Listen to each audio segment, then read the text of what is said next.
Hello and welcome. I am so glad you're here. Today, I am pleased to be joined by Blake Watson, a licensed realtor with Epic Realty and author of the book, The Complete Guide to Buying a Home, as well as a guide to selling your home after divorce. He's also a fellow podcaster hosting Let's Talk Chattanooga Real Estate. This is the Silver Divorce Podcast, broadcast from the Whitfield Media Group studios in Chattanooga, Tennessee. Please follow this show and share it with people you know who are facing divorce. We are proudly brought to you by our title sponsor, the Center for Sports Medicine and Orthopedics, and show sponsor, Medicare Misty. Center for Sports Medicine and Orthopedics is the area's leading provider of multi-specialty orthopedic care. Using innovative surgical techniques and technologies, our team of specialists deliver exceptional results backed by exceptional patient care. Learn more at sportmed.com. Medicare Misty is a real person who can help answer your Medicare questions. Get real help from her team at medicaremisty.com. And I'm your host, Lisa McCluskey, and now let's podcast. Welcome, Blake. Well, thank you, Lisa. It's good to be here with you. It's good to have you here, a fellow Chattanoogan. Yeah, that's right. Right here, local. That's right. I know you have a lot of guests from around the country, and maybe around the world. I don't know, but certainly around the country. Yeah, absolutely around the world. Yeah. That's exciting. But even with that, a lot of the principles of what to do with your house when you get divorced are pretty much the same wherever you are. True. And so I think this is going to be great information for people. In gray divorce, the house is usually the largest asset that they have. They typically have accumulated a lot of equity over the years, and it's a very challenging decision. A lot of times it's very emotional. People have raised their kids in that house, and so many wonderful family memories have happened in that house. So when they're making a decision, it's not always based on what's the best thing from a financial standpoint. Sometimes it's based on, I don't want to let go of the place where perhaps we had our daughter's backyard wedding, or, our kids, their growth chart is notched on the side of the door. Yeah. So those are the things that we want to parse out is, what are your options? What are some things you should be thinking about? And just really dive into all of the possibilities with that asset. Absolutely. It is it's important decisions that someone has to make after divorce in so many things. But yes, the home is generally the largest asset that you're needing to work through and determine how it's going to be either divided or sold to divide the proceeds, or are you going to keep it? Or is one party going to keep it? Is one of the two spouses going to keep it? So I know there's a lot of different options that people can look at with that. And of course, most of my experience as a realtor is working with someone who is already divorced, usually. Sometimes in process, I'm talking with them, but usually they're already divorced, and they've decided they're going to sell their house. But there are other options, so we can certainly talk through those before we get to what you need to consider for selling. Sure, but before we do that, I want to let people know a little bit more about you, because you have such a vast background in all things real estate. You're not just a realtor who's come forward selling residential property, but you have a rich history. Can you tell us a little bit about that? Well, sure. Lisa, my background actually in business is in advertising. I have been a marketer and advertising primarily in radio and television over many years, over decades of my career. But at the same time, I also started investing with my wife and also with other partners in real estate. And not only single-family homes, that's the primary thing we've done, but we also had some commercial property. We've had an office building, a warehouse, now that I'm thinking about that, and I think I mentioned to you that we even had some self-storage units for a while. So, and then we own a farm. We have a farm. So, land and farming activity, that's some stuff that we've been involved in.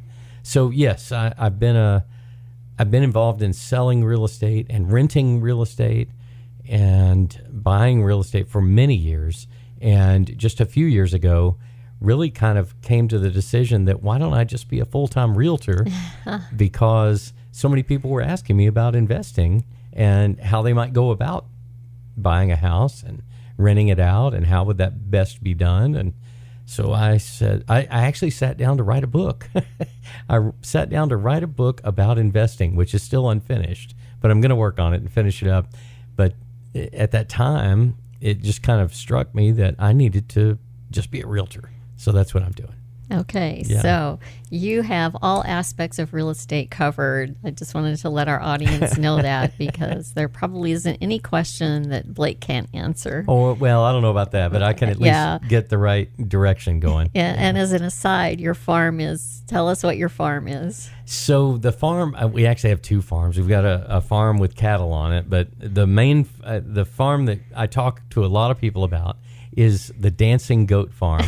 We actually have these small miniature Nigerian dwarf goats that my daughter and I actually started this farm in 2018, and it's where we live. So this farm is just not a lot of acreage, but some acres where we live, and we have the goats and we raise them, and we breed. So we have baby goats born, and here in the springtime, which it is now, we have babies all around us, baby goats all around us. So it's a lot of fun. It is. People love it. And, I'm just thinking about even the therapeutic effect. And this might be significant for this podcast. The therapy that's available through just being around goats is amazing to me. I mean, even for us and for my family, if we're having a bad day, or even if we're not having a bad day, we just need just a bright spot in the day. We go out in the field and go visit with the goats, and they have not only a calming effect, but just they bring a smile to your face. They really do. That's great. Yeah. So, I would imagine that you might need that in a high pressure job of real estate, right? That's right. Okay, so let's dive in and give our audience a roadmap to making that very important decision. What do we do with the house? So when the divorce bomb has gone off, couples, they will turn to that highly valued asset, the house. And when they do, and before they start making some emotional decisions, what are the first steps that they should take? Well, my thought is that they should consider professional assistance during this time, because it's such an emotional time. And I'm not just talking about a realtor. I'm talking about certainly an attorney. I think probably everyone's attorney's the first thing they do, right? But your CPA, I mean, this is a very big financial decision and how you're going to handle it. Your CPA, realtor, an appraiser, these are all people that are professionals that are not connected to the two of you in a divorce, right? And so you've got a third party who has, a better look at what's going on perhaps than you would through your emotions. So, and I have seen so many divorces and I'm talking about from a real estate perspective, and many times through rentals that I've had, where the two parties are just they don't think clearly. And I haven't been through a divorce, but I can see it in others when that's happening, and they're not thinking clearly, and they need somebody on the outside to just kind of say, hey, hang on a second. Is this really what you want to do? Or is there maybe a way that's going to help you down the road better and help both of you down the road better?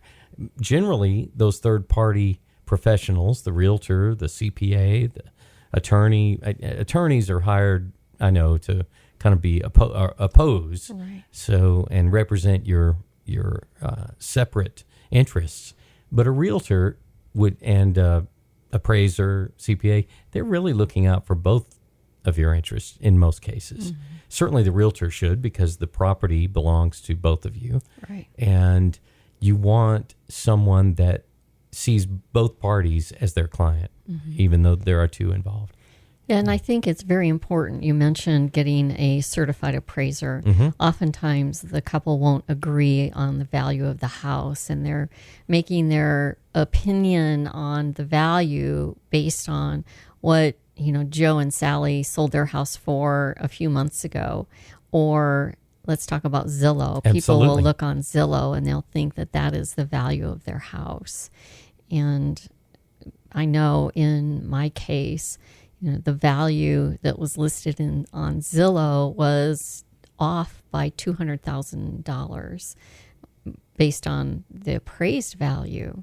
So, yeah, and that's actually, and Zillow, yes, that is a computer-generated valuation of your home. They call it their Zestimate. And sometimes it often is a good ballpark to start with, at least. And it gives you a sense of what your value may be.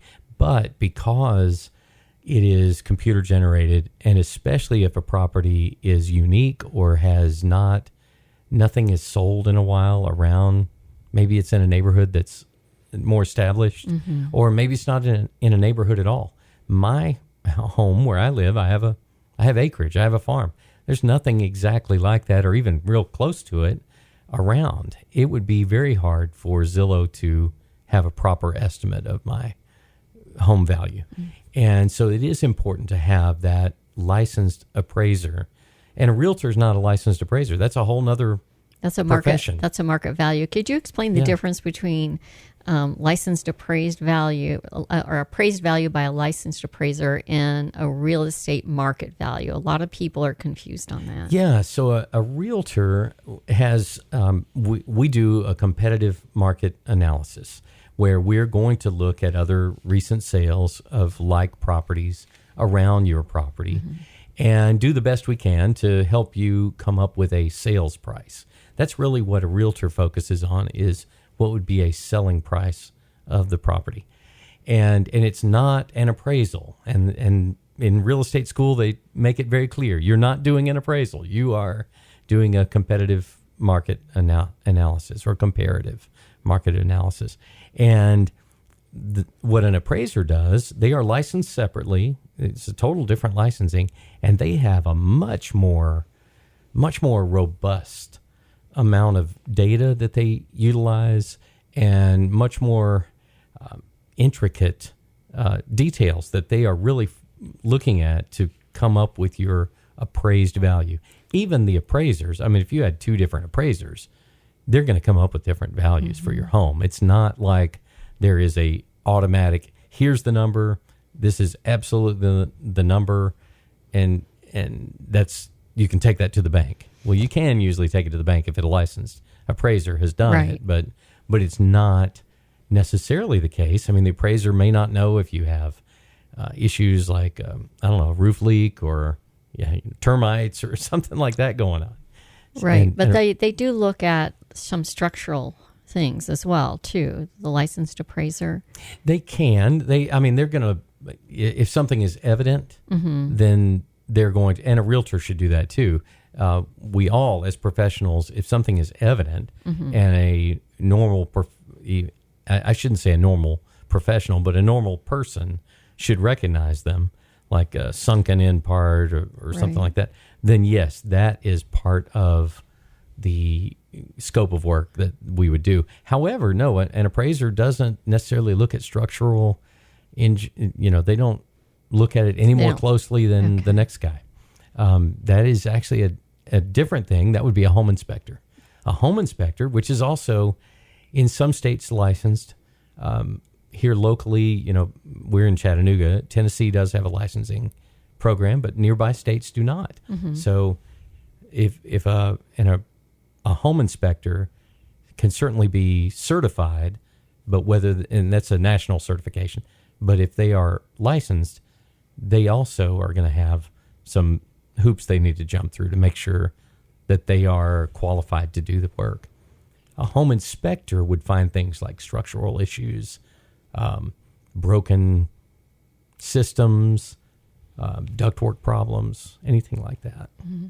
So a good, fair starting point would be that licensed appraised value. Absolutely. And that's what a court would look at as well. They're not going to, they're really, I mean, the two of you may agree with a realtor or even on a price that the two of you agree on. But a court's going to look at the appraisal from a licensed appraiser as really as a number that we can work with.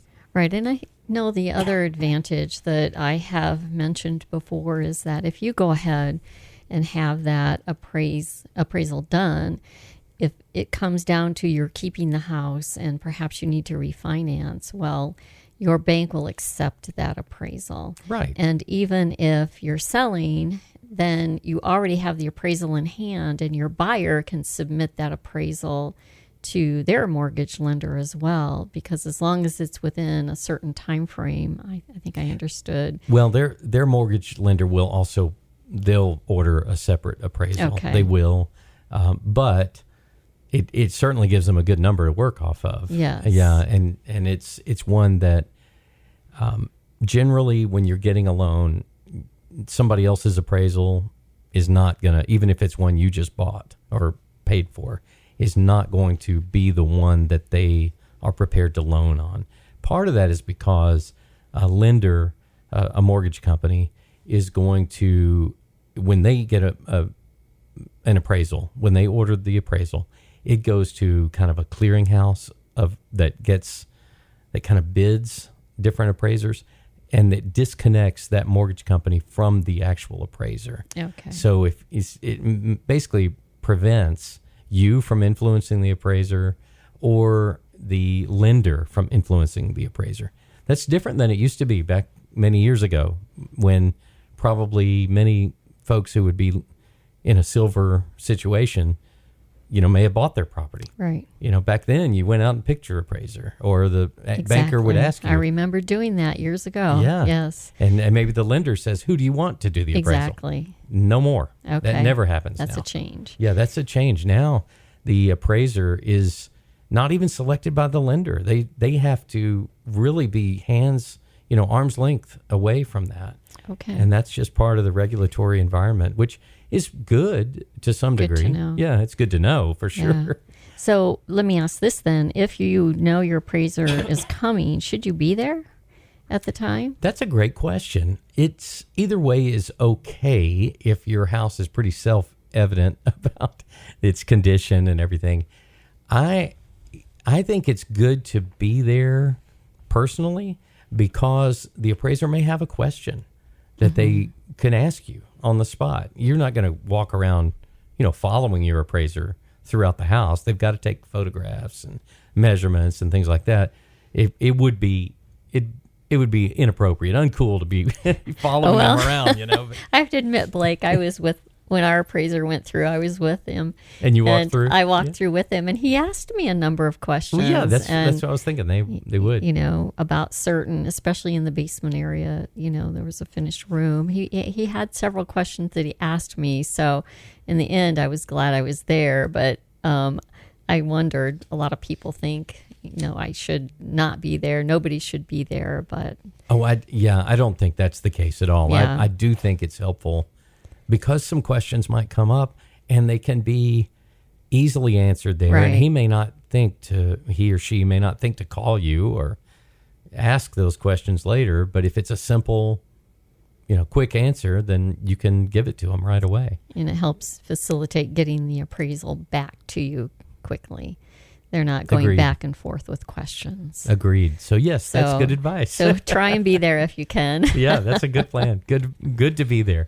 Good to be on hand. You can be going about your own business, doing whatever you want, or at least like you did. You could follow followed him around. I love that. Yeah, I did. I mean, I'm sure that you are a kind person, and you're not going to be arguing with him about Well, I have to things, tell you, then I also asked him questions about the market. Okay. Because I figured, Yeah. hey, he's been in and out of quite a few houses, and Yeah. I was asking him some questions about the market and what are some trends that he was seeing. And so it was more for if the house was going to be for sale. I wanted to know, what are some trends that he was seeing. Right, And that's good. It ended up being a really good conversation. Yeah, so that's really good. I hadn't thought about just the intel that you were getting back from him. Yeah. Let alone getting an appraisal, but also the intel about what's going on out there in the market. Yeah, good for you. That's getting the most for your money. Yeah, that's right. That's right. That's good. So let's talk about what are the options in a divorce. Sure. There, of course, you can keep the house. And how does that work? And I say keep the house, that there's a lot of ways that the house can be kept, right? Right. One spouse can keep the house.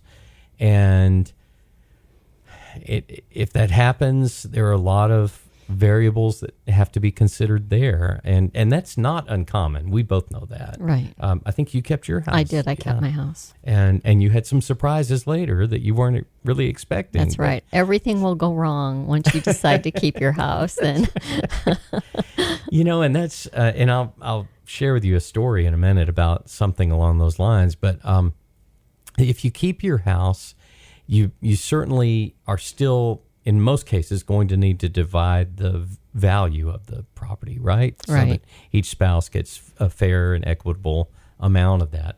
So usually one of you is going to need to buy out the other. That's the most common thing, right? Mm-hmm. It can be that, and that's where you need an appraisal. That's right. Almost certainly that's what you're going to need. Yeah, absolutely. That gives you that concrete number. They take that appraised value and they deduct what you still owe on the mortgage, and that becomes your equity. So then they look at dividing that equity. That's right. And that's where you want that concrete number of the market value or the appraised value. Yeah. So in simple math, it could be that your home appraises for $500,000 and you owe, your mortgage is still for $250,000. So the equity is the other $250,000, right? Right. And you're right. You have to somehow divide that equity. And then you also have the mortgage itself. You kind of you're going to need to deal with that too. But that equity of $250,000 is one of you in a position to, and I guess during the division of assets, you're going to figure out, can you pay the other one $125,000 for their portion of the equity, and then also manage the loan, the mortgage loan. So there's a lot there, and I don't want to be, as I mentioned, most of the time as a realtor, I come in after the divorce is complete and they've already decided they're going to sell.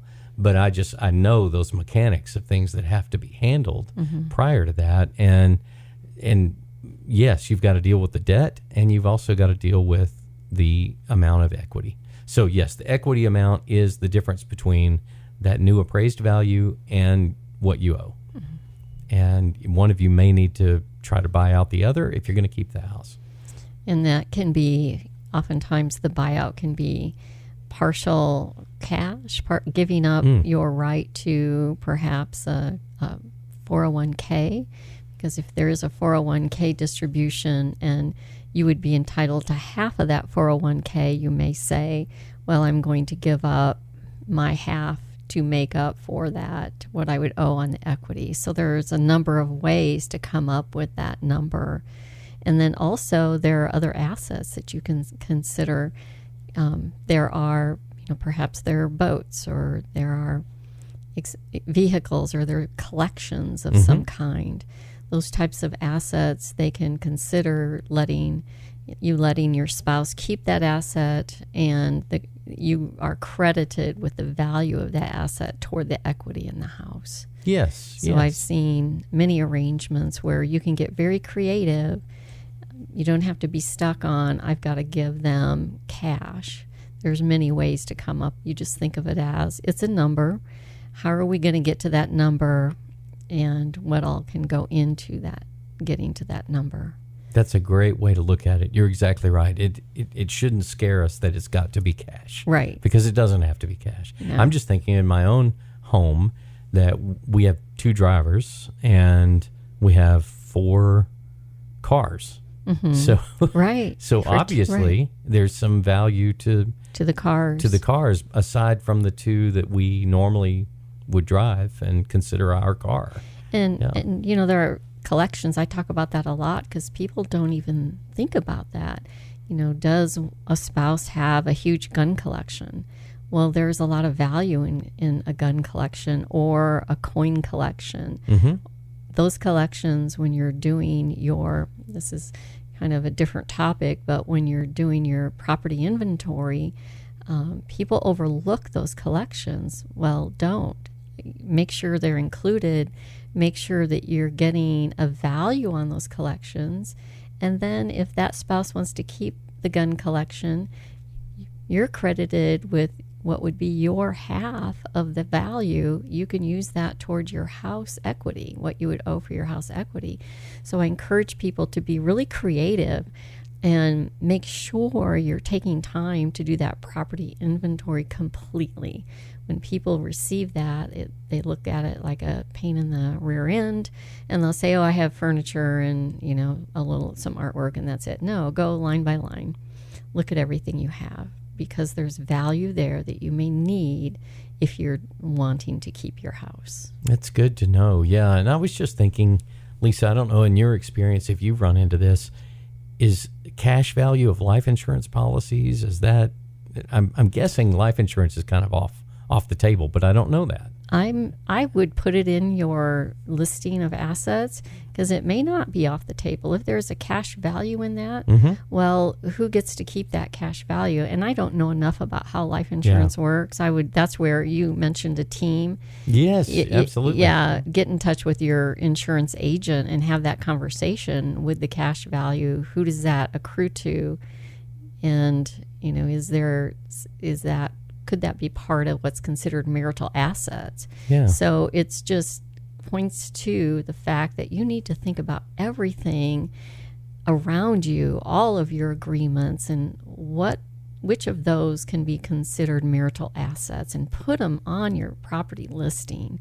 Just don't leave any stone unturned.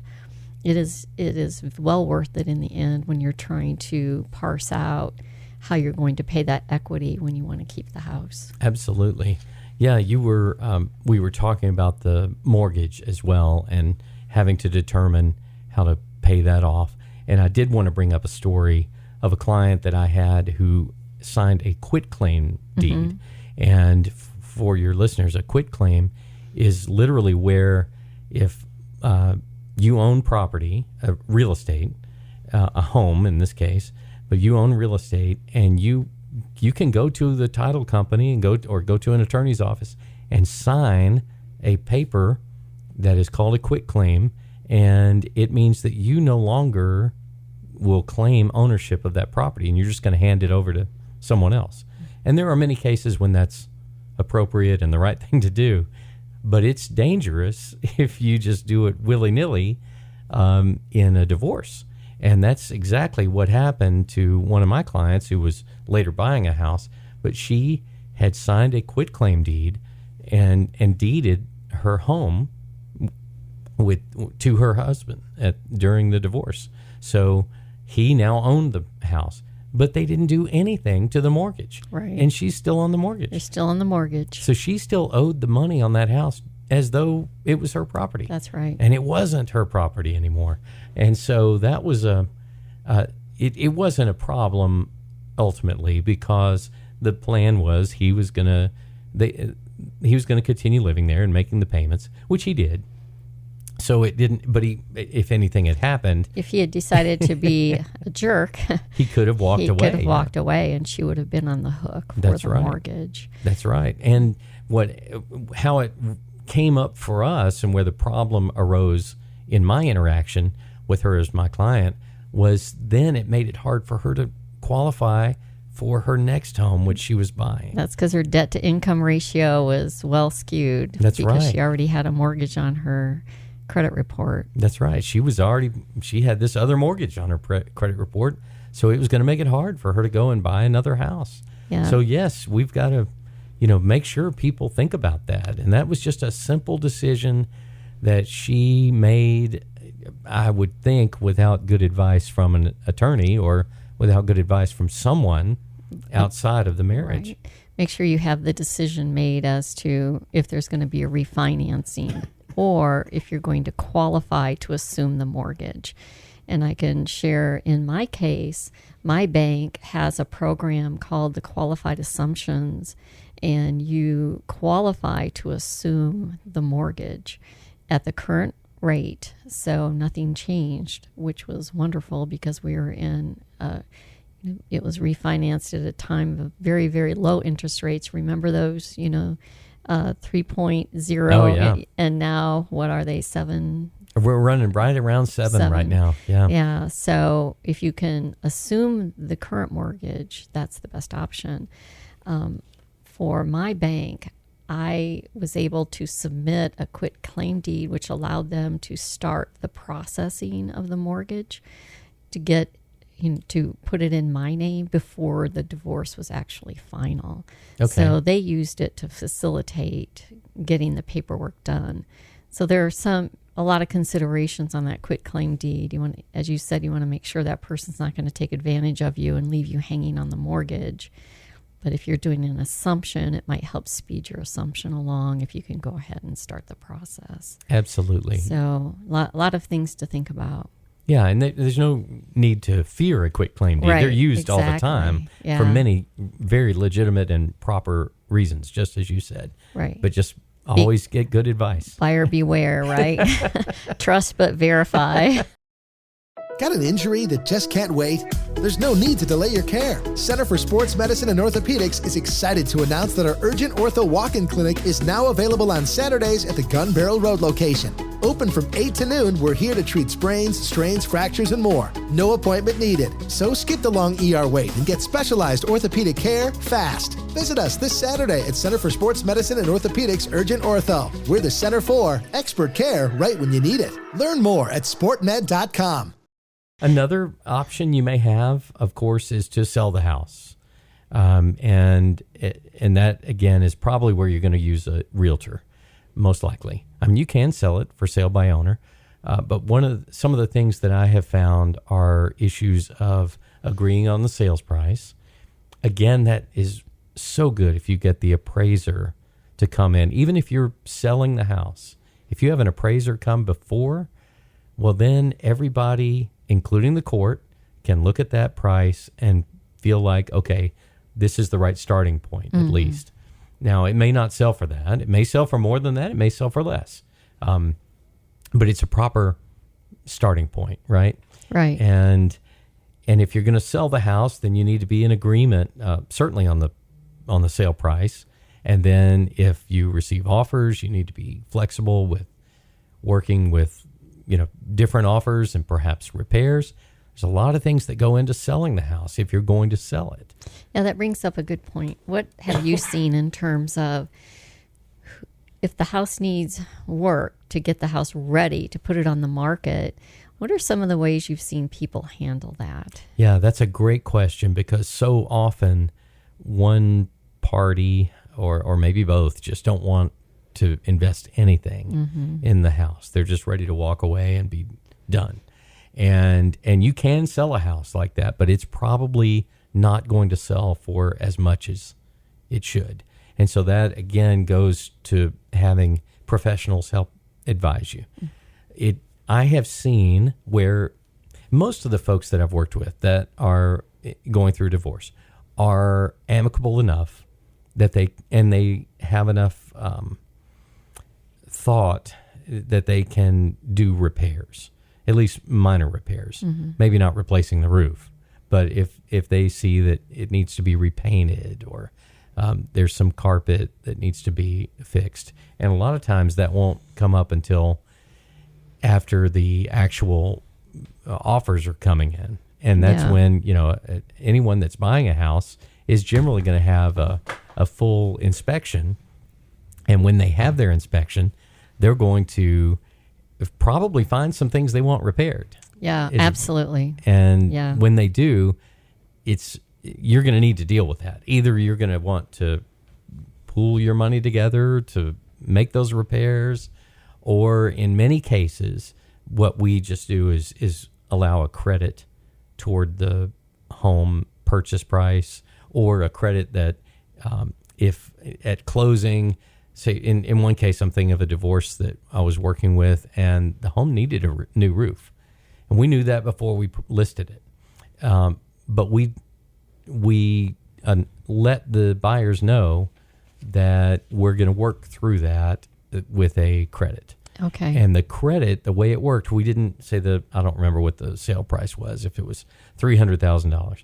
Well, instead of saying, okay, we're just going to knock $10,000 off, which would not have helped the buyer to do that, they still bought it at $300,000, but they, at closing, the sellers, which was the divorcing couple, had a check written at closing from the title company, a check written to the roofer for $10,000 or whatever it was. Okay.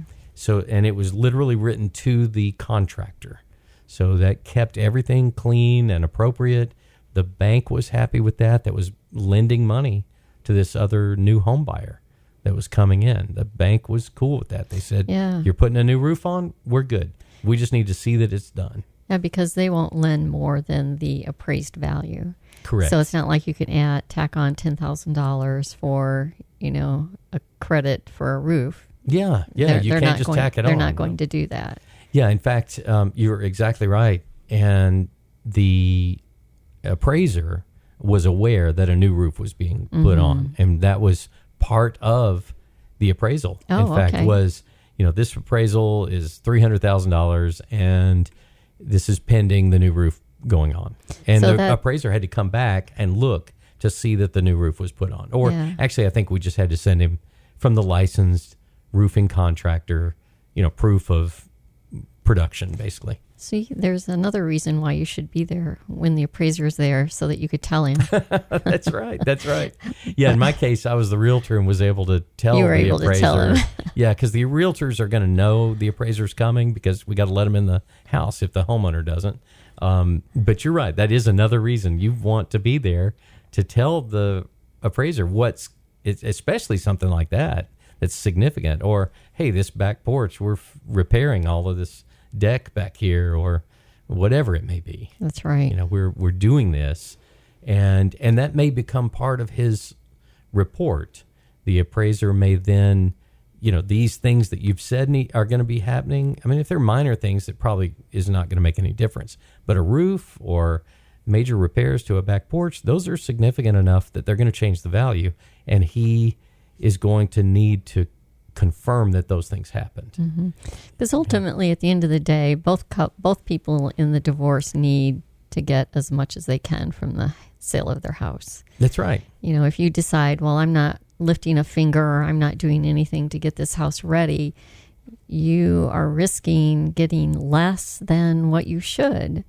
So you're really shooting yourself in the foot, right? Sadly, and that is also what I've seen many times.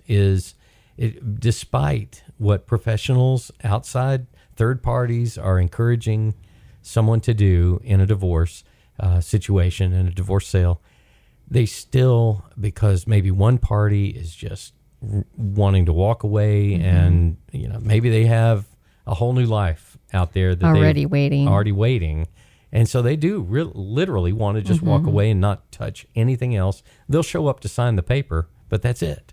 Yeah. And I've seen that many times, and that's really unfortunate, and it hurts both parties. It really does. It really does. You're not just hurting your ex partner; you are now hurting yourself, and that's what nobody wants to see. That I mean, that's just bad. Yeah, not to mention, I always say very few people have imagination.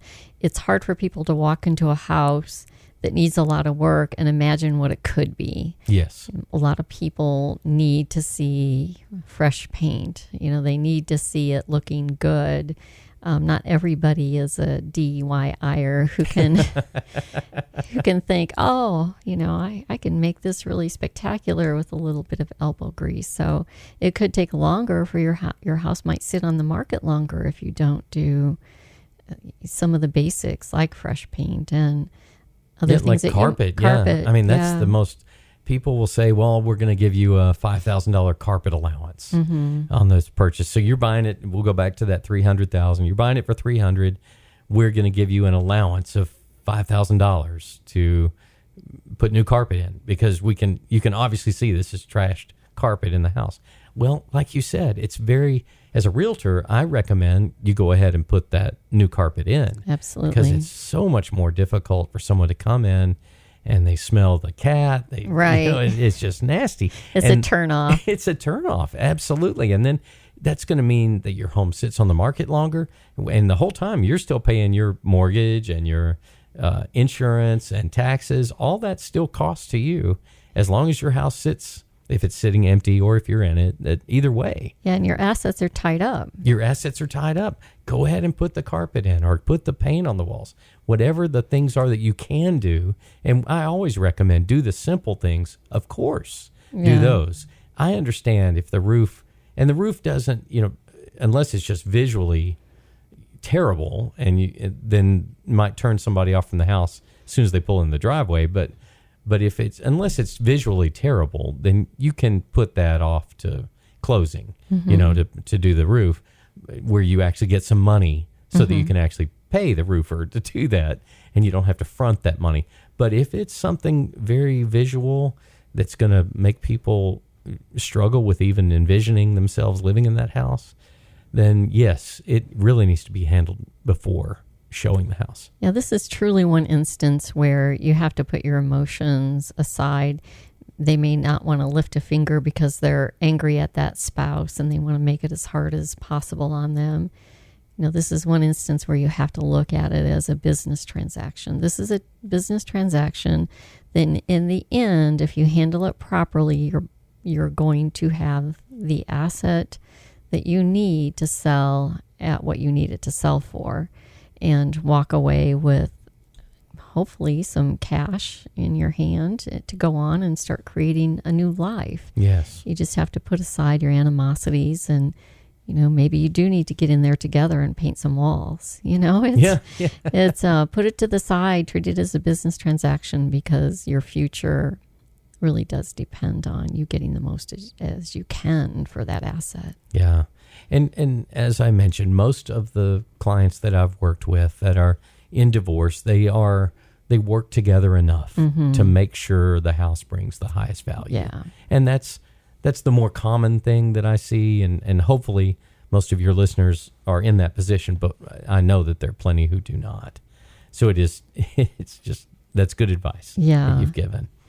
So do you see instances where people will decide to keep the house and use it as a passive income? Like a rental? Right. Yes. I have not seen that. It certainly is an option. I mean, especially if there are challenges for selling your house, and you can rent it and make it into a passive income. Because you're still going to be in partnership with each other, then if that's the case, unless one of you buys the other out, right, then you're still going to be in partnership with each other in a business at that point. And you're still going to have to work with each other when the roof needs repairs, when the plumbing needs to be worked on, if it's a rental. And you can have a property management company, and I recommend that for folks, unless you're just wanting to manage your own rental property, which I do manage our rental properties for the most part. But I also have rental properties that are managed by a property management company. So I experience both of those worlds, and a property management company can take a lot of the headaches away from you, but it comes at a cost. You're still going to be paying, not only are you paying the property management company, but generally the repairs and the fixes that they bring to you they're just a little pricier, I think, than what I would go out and shop and get myself. That may be just because I'm a good shopper for that kind of thing, but you're going to sometimes look at a job that they say this needs to be handled, and it's going to cost you $1,000, and you're thinking, well, I could get that done for $600 or $700. Well, that's not your option at this point. You need to get it done and let them handle it. I would think that particular option would only be beneficial if you're in a down market. You Correct. know, if you go back to the 2008-2009 housing crash, if you will, and you know you're not going to be able to sell it for a number of years and get a good price out of it, you might want to go ahead and consider that option until the market improves. Agreed. That would be a good scenario to think about. But. Yeah, if the market is tough and you can't sell it appropriately and it's going to come back around, then you're exactly right. Rental might be what you do for a few years. Right. But again, I think you should, because you're going to end up being business partners with your ex-spouse, then you're going to need to have some business agreements in place. Written. And there are costs to that as well. I mean, if you're going to turn in a partnership tax return, I mean, you've got to have a CPA fill that out. And I mean, I have business partners on real estate now, and we fill out, we have LLCs that we've set up, and these are, the IRS looks at them as partnerships. So that requires a whole nother tax return for the partnership. That's a good point. And that costs money. So Right. it all costs money. So I've got to pay a CPA to prepare that partnership tax return, and that one goes off, and then it adds a lot of complexity. So it would be an unusual situation, I think, where you would really want with your ex to be having that Still in business. Partnership. Yeah, I mean, maybe you have other business dealings with your ex, and maybe you're friendly enough that that's all going to be good. So yeah, I get that. I mean, it does happen all the time. We know that it does happen where there are businesses that you're both involved in, and you need to continue being involved in those. You've just got to work through that. I know that's much easier said than done. I'm thankful I'm not dealing with that. Okay. We'll just keep that out there as a worst case scenario. You might want to consider that. Or if, as you said, if there are other businesses. Yeah. So which option is the fastest and the cleanest? Fastest and cleanest that's a great question. I mean, I guess if one of you can buy out the other, if you're in a position to do that, and we just talked about all the ways that could be done, if one of you's in a position to do that, I think that would be the easiest and the cleanest. Aside from that, of course, selling would be that would absolutely be the final. There's not even a chance that you left something at the house that you've got to come get, because you've sold it. Everything's gone. You've got to move everything out. I could see how if one of you has the house and the other might have some possessions, or maybe they're not possessions, but they're something you think are your possessions or you feel like, and that could create some problem down the road maybe. I don't know. Hopefully you would agree to all that and handle that. But anyway. At the divorce. At the divorce, yeah. So if I decide to keep the house, oftentimes people don't think about some of the, I hate to call them incidental expenses because they're not incidental, but what are some of the big things I should be thinking about if I'm deciding to keep the house? Absolutely. I know, Lisa, you have a very good story actually about your mowing and the lawnmowers. Right. And I mean, those are things you just would never think about unless you were the person who mowed the lawn all the time. Right. And that was one of my big surprises. Everybody knows about, insurance and property taxes and the gas and light bill and the water bill. But you don't think about the yard work, which in my case, my spouse took care of the outside and I took care of the inside. And when I wasn't left with a mower, I wasn't left with any yard equipment whatsoever, I had to go out and buy a mower because when I got estimates to do my yard, it was going to be $150 every time they came out. Yeah. And then you have to think about, weed eating equipment and a blower. And I still don't have a blower. I haven't bought one of those yet. And trimming bushes and how are you going to get all of that done if you can't afford to pay somebody? And then you also need to think about a maintenance fund. I say fund now because, as I mentioned earlier, the first thing that happened when I decided to keep my house and didn't refinance, I qualified to assume my loan. My dishwasher went out.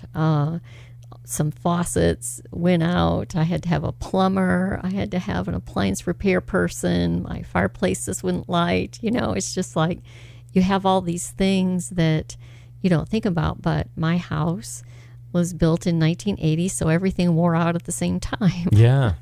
So those are just things you need to be prepared. If you get too close to the bone, how are you going to keep operating the house? That's a very good point. How are you going to keep it going? There are unexpected expenses, unless you've been the one that's been making sure they're all getting paid. They may not be so unexpected. In my home, I keep the checkbook for the most part, and I have found that to be common, that one spouse keeps the checkbook, and really, so that person and pays the bills. So that person knows the expenses, but the other person doesn't. And that's a real challenge. You're exactly right. Yeah, it's very common in boomer marriages for the husband to keep the checkbook. Okay. And in my case, I kept it, so I was fully aware of our month to month and had a very good budget. That's one thing I would recommend is I sat down and I went through all of the credit card statements and all of the bank statements for at least 6 months. And I documented all of the recurring expenses, and I developed a budget. So I had a really good idea of what I was facing going into it, and if I could pay for it on the income that I was going to have after the divorce. Okay. So just be very strategic about, is this going to stretch me so much that it creates an undue amount of stress? What's my lifestyle going to be afterwards? That's right. Am I going to still be able to afford to go to the movies or go on a vacation, or is it going to take everything I have to keep the house going? So think about, what kind of lifestyle do you want to live after your divorce? Yeah, and another thing, you mentioned, Lisa, that you ran into some issues with your dishwasher and appliances. You can purchase a home warranty, and anyone can buy a home warranty, and that's usually going to be, a decent one is going to be close to $500 a month. And I say a decent one, meaning, I mean, there are ones that are less than that each month. They may be $300 or $400 a month. Or I'm sorry, a year. I said a month. It's per year. So usually you can make the payments monthly. They might be $40, $50 monthly payments. They might be, more than that. But annually, if you're paying around $500 a month, a year, then you're probably going to have a decent home warranty that will help cover those repairs. What's good about the home warranty for someone who hasn't dealt at all with repairs and having to get a plumber and all those things is the home warranty company will go get those people for you. That is such an excellent point, and I'm glad that you clarified that it's an annual fee, because the other challenge is, if you're not the one who's been arranging for home repairs, you have no idea who to turn to when something happens. Right. And so you're kind of at the mercy of trying to get recommendations from family or friends, or in my case, I went out, there's a Chattanooga Women's Supper Club group. I went out to that group of women, and they had very good recommendations. But you run the risk of being taken advantage of as a woman, because some of the repair people coming you don't know the difference. And so, think about that. A home warranty is an excellent idea. Yeah, and it's, as I mentioned, they will be the ones who send the contractor to you, and they're the ones who are going to pay the contractor. You normally will have I forget what it's called, but it's a portion that you have to pay. It might be $75.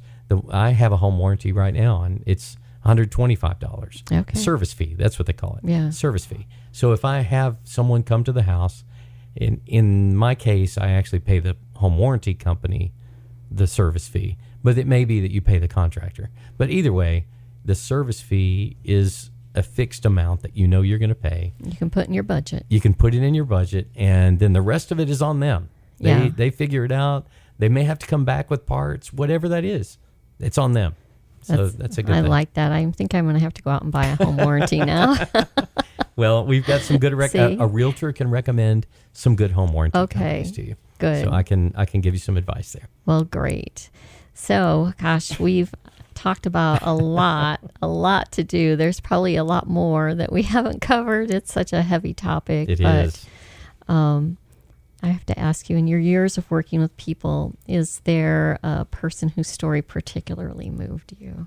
Yeah, there is one, and it kind of fits. I mean, your story moved me when you told me about your divorce, but also in a similar vein, and this again, with me being a man and a husband, I realized the experience would be very different for a woman, a wife in that case.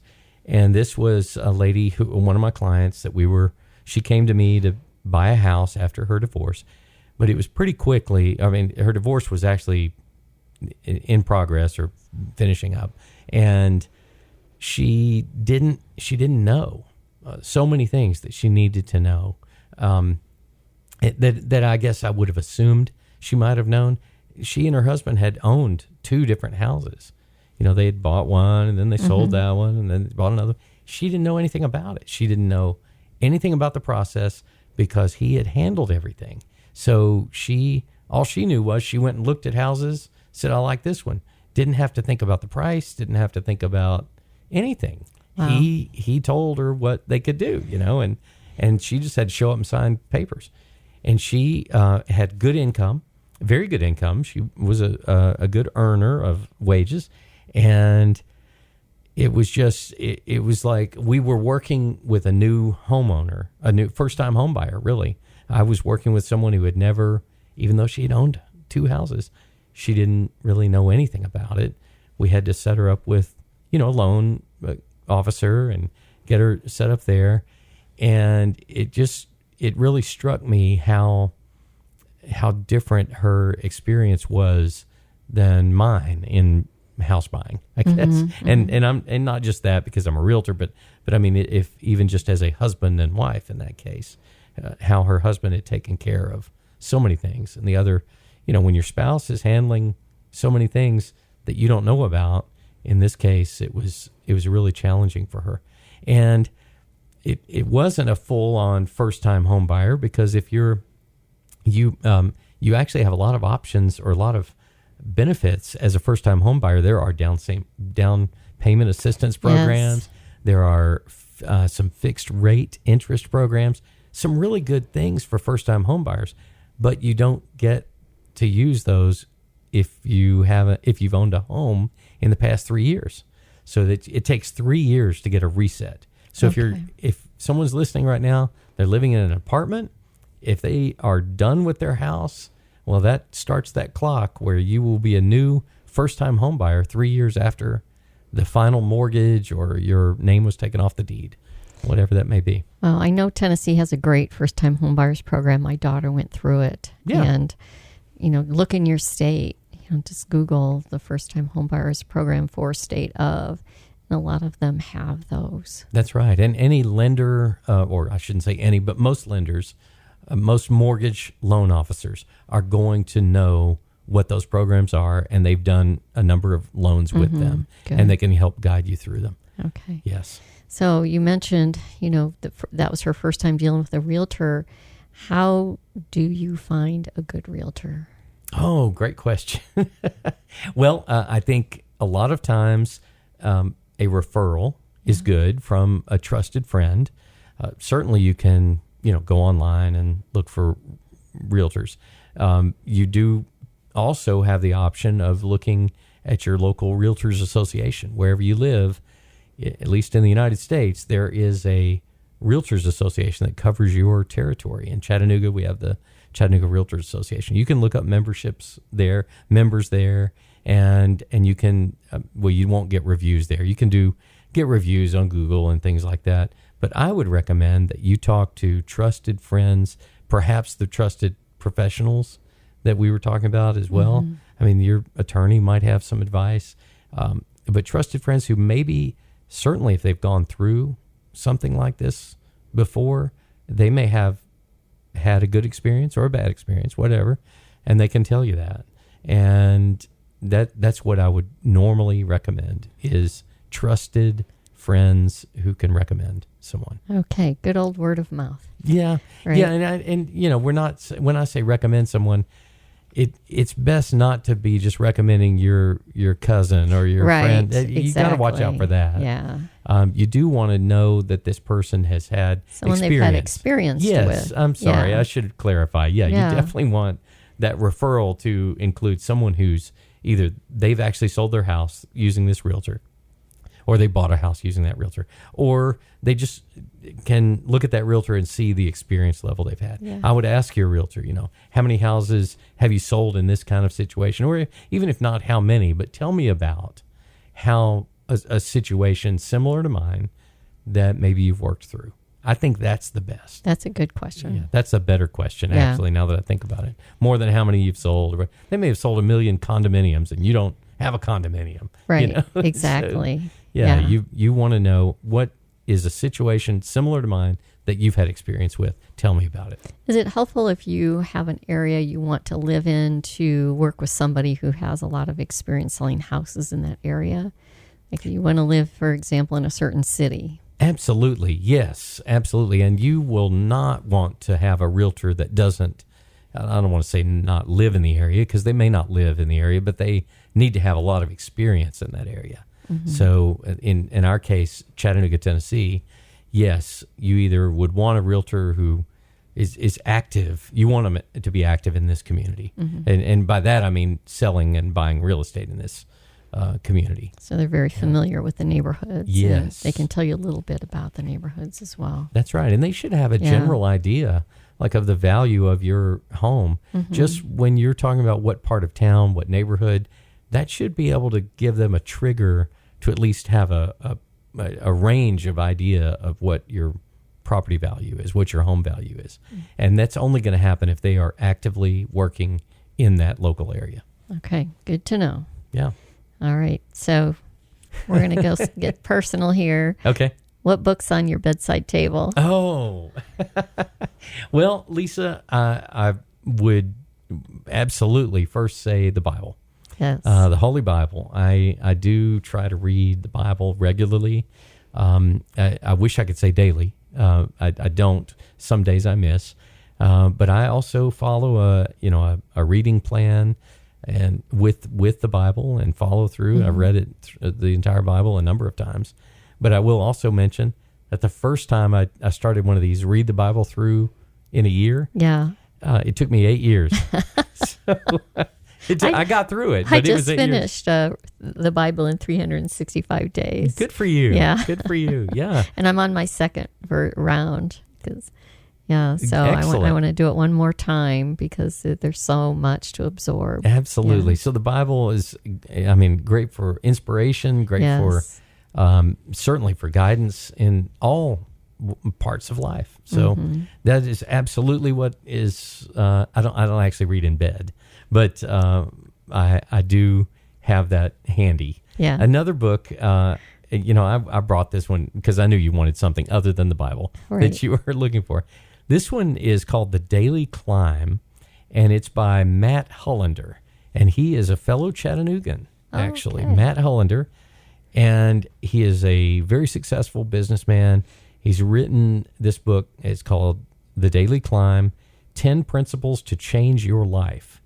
And I just finished reading it recently, and it really it inspired me to do several things, including starting a partnership with another person that contacted me not that long ago. So, so if I hadn't read The Daily Climb, I probably would not have been open to a particular opportunity that arose. That's a great testimonial. Yeah, it really is. It really is. I need to tell Matt that. Because a lot of books will say it will change your life, but you have a testimonial that it did. Actually did. Yeah, I'm actually now in an arrangement, a business arrangement that I would not have been in had I not read this book. Wow. Yeah. Okay. How about that? That's fantastic. Matt will be glad to hear that. Yeah. Okay, so who is inspiring you today? Oh, my goodness. Who is inspiring me today? Well, Matt obviously did because Matt Hullander did. Yeah. I'm inspired by many people. I have friends in a small group at church, and I want to say collectively that I'm inspired by them. And they, we kind of walk through life together and experience the things together. And if someone's listening and I don't want to say, this particular person that you will never meet is who you should go be inspired by. No, you can be inspired by all the people around you, and certainly those that you get to have intimate, long-term relationships with.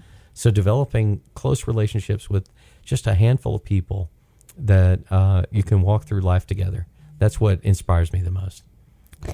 I love that. I love that. You can be inspired by many people around you every day. You can be. Absolutely. I mean, you inspire me. You've been running this podcast, and I have a podcast. So that's right. I've been inspired by yours, Lisa. Well, Yeah. I've been inspired by your going live and doing video and all of that. Well, we got to get you live then. Yes. Well, I appreciate you joining me today. It's been my pleasure. It is. It's wonderful. I want to make sure we share how our listeners can get in touch with you, your social media, your website. Sure. My website, my name is Blake Watson, and you can find me certainly with searches online, but my website is called athomechattanooga.com. And I also have a website for my podcast, and the podcast is called Let's Talk Chattanooga Real Estate. The website is ChattanoogaRealEstatePodcast.com. Okay. There's those, and then I'm on Facebook, I'm on LinkedIn, and you can find me on Instagram as well. Now, I have a different name on Instagram. It is Rock and Roll Blake. All right. What's the story with Rock and Roll Blake? So of course, I love rock and roll, rock music. I was a DJ many years ago, radio disc jockey, and I worked at a number of stations. In Chattanooga, Atlanta, Columbus, Georgia, Knoxville, Tennessee. They were all rock stations. Okay. What is now classic rock? Yeah. I was playing those songs when they were coming out. So Current they were rock. Yeah, they were new rock to me. I've never worked at an oldies station, but the music that I used to play is now classic rock. Oldies. Yeah. That's great. Yeah. No. Okay. Well, I will make sure to put in the show notes all of the information and how to reach Blake, so thank you. Our listeners can easily find you. Excellent. Thank you, Lisa. And thank you. Please join me on the next episode of the Silver Divorce Podcast. I also ask you to do me a favor and please follow this show and share it with people you know who are going through divorce. I'd love to hear from you at silverdivorcepodcast@gmail.com. This podcast is brought to you by our title sponsor, the Center for Sports Medicine and Orthopedics, and show sponsor, Medicare Misty. Center for Sports Medicine and Orthopedics is the area's leading provider of multi-specialty orthopedic care. Using innovative surgical techniques and technologies, our team of specialists deliver exceptional results backed by exceptional patient care. Learn more at sportmed.com. Medicare Misty is a real person who can help answer your Medicare questions. Get real help from her team at medicaremisty.com. Whether you are considering divorce or maybe you're newly in the divorce process, we'll help you on your journey and tell you things your attorney might not tell you. Until next time, remember, divorce, it's just one event. It does not define who you are. I'm Lisa, and I'll see you next time.